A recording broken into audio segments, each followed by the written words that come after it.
بله خبره دا ده محترم مؤمنانو، ستاسې قربان سمه زما مجاهدین وروڼو، دا بیان چې ما درته وکړي تېر سوی بیان دا خو د دې کفارو د دسیسو په باره کې و، او د کفارو په دسیسو باندې چې دوی موږ ته څونه ضربې راکړې او موږ یې څونه برباد کړو او څونه یې موږ شاته بوتلو.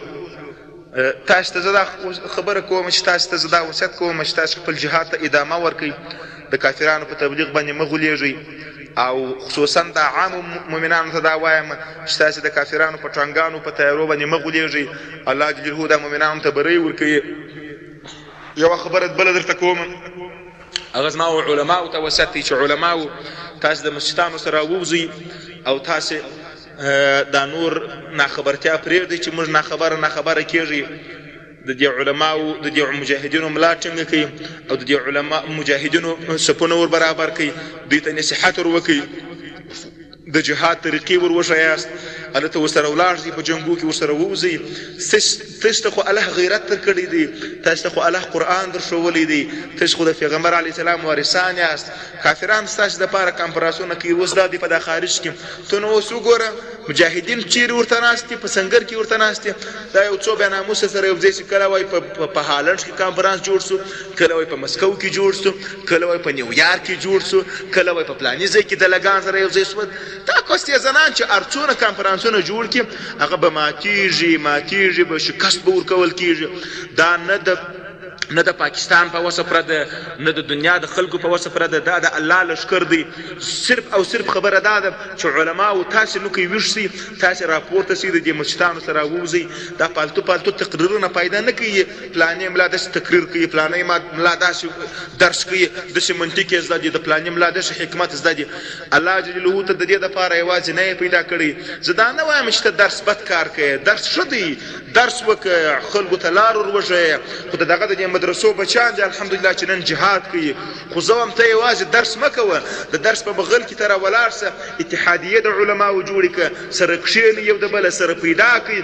که سره بیریږي ولاړ سئ وزیرستان کې سره ټول سئ، ولاړ سئ په هلمند کې سره ټول سئ، ولاړ سئ په پکتیا کې سره پیدا کړئ، پټ میټینګونه وکړئ، دا خلکو ته دعوتونه ورکړئ، دا خلکو دپاره جلسې جوړې کړئ، دا خلک وښیاست، دا خلک اسلام ته رامایل کړي، د دې دین د دشمنانو تدبیرونه ورخنثی کړي، د دوی څه کارونه کاروایي چې دي هغه د بینه یوسئ.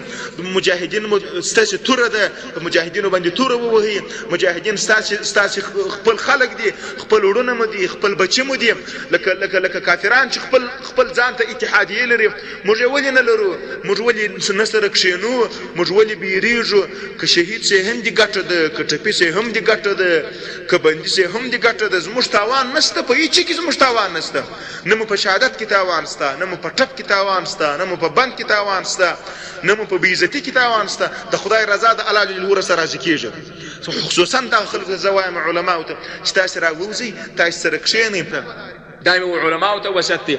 او خصوصا مجاهدینو ته دا وایم چې ای زما مجاهدین وروڼو، که په پاکستان کې یاست، که په افغانستان کې یاست، په هر ځای کې چې یاست، کوم خبرې چې ما درته وکړې په هغه کې تاسې ویښ اوسئ. خصوصا درته وایم چې د مکتب او د سکول بیخ وباسئ، د هغو هېڅ بالکل د کافرانو په قول دا مه کوئ. د رب العالمین په حضور کې د هر چا جواب ته زه اماده یم، د خدای په فضل باندې ما در ګرېوانه راونسي. که خدای پاک پر مکتب باندې سزا ورکول الله دې ماته راکړي، که خدای پاک پر سکول باندې سزا درکول الله دې ماته راکړي ستا سزا.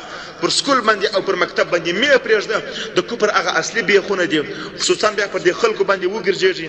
دا درته وایم مؤمنانو مجاهدین وروڼو، تاسې علما په ګډه باندې د افغانستان پر خلکو باندې وګرځېږي. د افغانستان خلک مسلمانان دي، د کافرانو بیخي ډېرې خبرې ورته وکړي، خطاباس یې په راډیو یې خطاباس یې په اخبارو یې خطاباس یې، نر و ښځې په دې کلو کې ګرځي شاوخوا تبلیغ کوي، دغه دی وایي دا د فلاني شي واکسین دی، په نوم یې د واکسین د نن تبلیغ کوي، ښځې خطاباسي، نران خطاباسي، الکوان خطاباسي، ځوانان خطاباسي، هغو ته وایي داسې مو وطن خرڅ شوی دی، وطن ته مو وایي غلامان راغلي دي، وطن ته مو پردي خلک راغلي دي، دا موږ تاسې وطن در جوړوو، موږ وطن در آبادوو، دوی مو وژني، دوی پر تاسې باندې ظلم کوي. ښځو ته وایي وایي ستاسو حقوق یې در خراب کړي دي، ستاسو حقوق یې در پښو لاندې کړي دي، تاسې ته موږ حقوق درکوو، تاسې په ووټو کې برخه لرئ، تاسې په رایه کې برخه لرئ، تاسې په پارلمان کې برخه لرئ، تاسې ولې په کورو کې ناست یاست. ښځو دپاره موږ جلا وزارت جوړ کړی د ښځو دپاره. دا د ښځو وزارت چې د مجاهدینو دا د دوی ښځې چې دي دا وولئ په موټرانو کې چې سپرېږي، پسې وګرځېږي، قتل یې کوي، دا پر تاسې باندې فرض عین دی. یوازې امریکایي نه دی دښمن، در امریکایي در دښمني دي دغه نور ډېر دښمنان دي. امریکایي دونه ثواب نه لري، قسم په خدا که دونه ثواب الله درکړي لکه دغه سړی چې ثواب لري. ضرر د دغو خلکو ډېر دی چې دغه خلک تاسې مړه کوي، چې د دوی سره ولاړ دي او د دوی سره کومک کوي، د دوی سره ښځې راباسي او وزارتونه یې جوړ کړي دي، وزیران یې مړه کوي، وکیلان یې مړه کوي، هغه ملکان چې د دوی ملکان دي، مشران دي.